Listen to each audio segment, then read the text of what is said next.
How to fix an error occurred, please reload to try again Instagram. Hey everyone, welcome back. In this video I will show you how can you fix the issue like an error occurred, please reload to try again Instagram. So let's get started. First, as you have to check your internet connection whether it is stable or not. Simply you can try to switch between Wi-Fi and mobile data.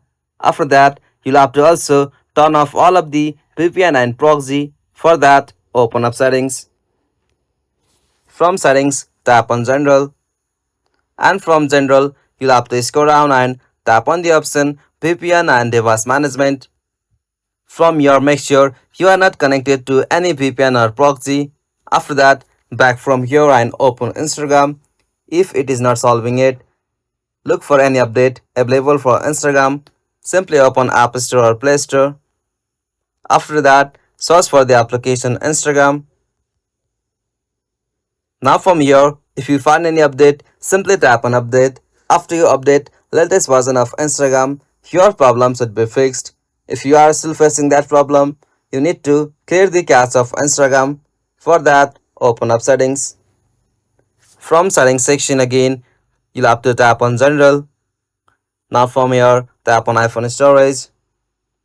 From here, find out the application Instagram. After you find it, tap on that. From here, tap on upload. Alright, tap on upload. After you uploaded the Instagram app, simply tap on reinstall app again. After you reinstall and clear the cache of Instagram, your problem should be fixed. If you are still facing that problem, you need to just restart your device. A simple reboot can clear the temporary issue. For that, from the general section again, scroll down and tap on shutdown. After you shut down and restart your device, your problem should be fixed. After you follow all of the procedure and still getting that issue, you'll have to just wait and retry. If Instagram servers are down, you'll have to wait and try again later. After that, your problem should be fixed. If you found this video helpful, please make sure to like and subscribe for more videos like this. Thanks for watching. Have a good day.